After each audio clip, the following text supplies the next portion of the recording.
On 15th February 1760, the ominous news of Dattaji Shinde's death reached the Peshwa at Ahmednagar. The Peshwa notified all the noblemen in the Maratha camp near Udgir. This news spread grief throughout the Maratha camp.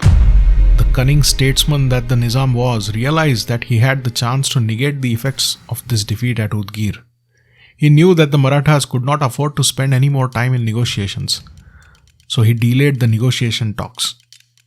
Marathas now focused on the north. They cancelled their departure to Pune and instead moved to the village of Ambepaddur, which was in the vicinity. It was unanimously decided at the council that a large army must be immediately dispatched north to assist the Holkar and the Shinde troops and to oppose the invasion of the Afghans. The critical question was, who should lead? The council discussed the learnings, outcomes, the pros and cons from the previous campaigns. In his previous campaigns, Raghunath-Rao had incurred massive debts when Marathas ventured into new dominions. And before he returned, he did not set the affairs of the newly acquired territories. A letter from Govindpant Bundela after Raghunath-Rao's previous campaign had highlighted some key shortcomings. He writes that much of the desired provinces of Kashi and Prayag were still under Shuja's control. Internal strife between the northern Sardars like the Shindes and the Holkars remained unresolved. The fatal error turned out to be the reprieve to Najib Khan Rohilla, which had now come back to haunt the Marathas. Peshwa's cousin Sadashivrao had never ventured north beyond the Narmada river, so now seemed an appropriate time to mobilize troops under his leadership. He had been the hero of this recent victory at Udgir. Peshwa Balaji Bajirao himself planned to head north with his cousin, but it was his health that had been steadily deteriorating over the past year. Yet he remained keen to travel north. With a dependable and determined leader like Sadashivrao, who had excelled equally in the administration and the art of war, the council was convinced that the affairs of the north, which had been languishing for so many years, could be resolved to satisfaction. Vishwasrao, the son of the Peshwa, had participated in the campaigns of Sindhkhed and Udgir. As the future Peshwa, it was decided that Vishwasrao should accompany Sadashivrao to get acquainted with the affairs of the north. Sadashivrao did not object to his appointment, and Vishwasrao was declared as the leader. The Peshwa Balaji Bajirao confirmed in the next few days that he cannot travel due to his declining health. Sadashivrao then began meticulous preparations for the campaign. Marathas had about 50,000 troops at Udgir, about 40,000 from the Peshwa and the Sardar ranks, and about 10,000 from the Gardi infantry. It was also necessary to keep a reserve force of at least 10,000 back home in Deccan in case the Nizam revolted after his recent defeat. Raghunath-Rao attempted to convince Nizam to travel north as an ally with the Marathas, since he served the Mughal Empire, which was under invasion by the Afghans. Nizam had earlier participated against the invading Afghan forces, but this time he maintained a distance and things did not materialize.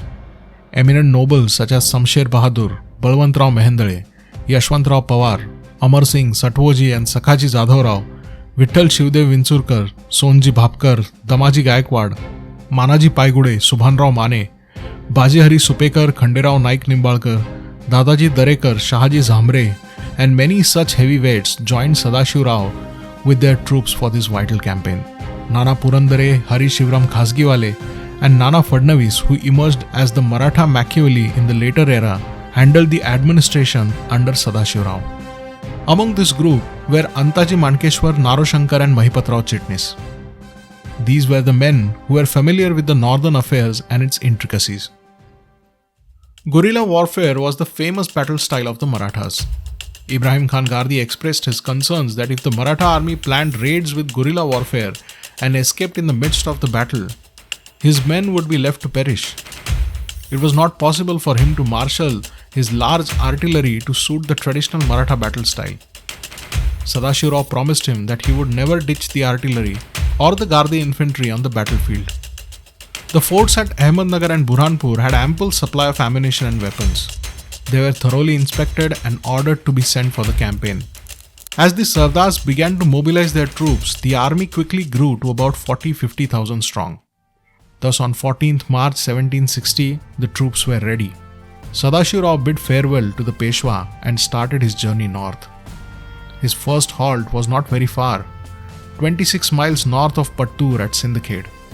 After a couple of days on 18th March 1760, on the auspicious occasion of Chaitra Padwa, the beginning of the Hindu New Year, the Maratha forces marched ahead from Sindhkhed.